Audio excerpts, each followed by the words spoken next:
Welcome to Module 2 of the course, 100 Years of Electronic Mass Media in America.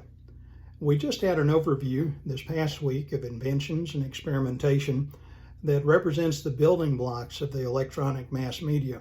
By the time of World War I, the technology was in place for radio broadcasting to begin.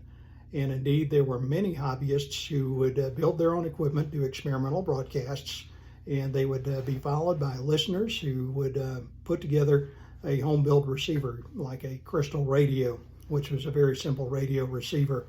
And at the outbreak of World War I, civilian radio experimentation was suspended in the U.S., but the military recognized the strategic value of wireless communication, so it continued to develop and perfect the radio medium. Transmitting and receiving apparatus became lighter, tubes and circuits were improved, equipment became more portable and more effective as it was developed for wartime communications.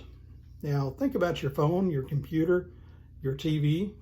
All of these owe their existence to inventors and experimenters. You should begin to see how these pieces of the technological puzzle are coming together and forming a system for broadcasting to mass numbers of people. This module travels back in time to the 1920s. A lot of people refer to that as the Roaring '20s. It was a heady time when Americans embraced radio as the first true mass electronic medium to exist in households. Indeed, there was a sort of a radio craze going on in America during the 1920s. For the first time, news, sports, music, and plays could be experienced simultaneously.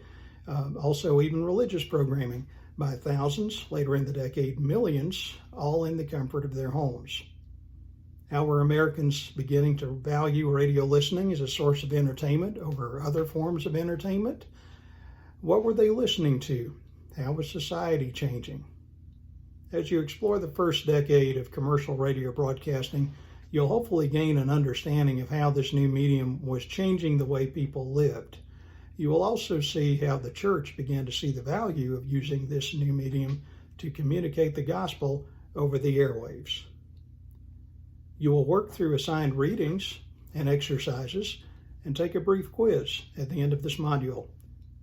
You're even going to make a recording in a virtual radio studio. Please note the deadline for submitting discussion posts, the guideline for replying with your feedback to your classmates, and how you will take the online quiz and submit it at the end of the module. And feel free to reach out to me with any questions that you might have.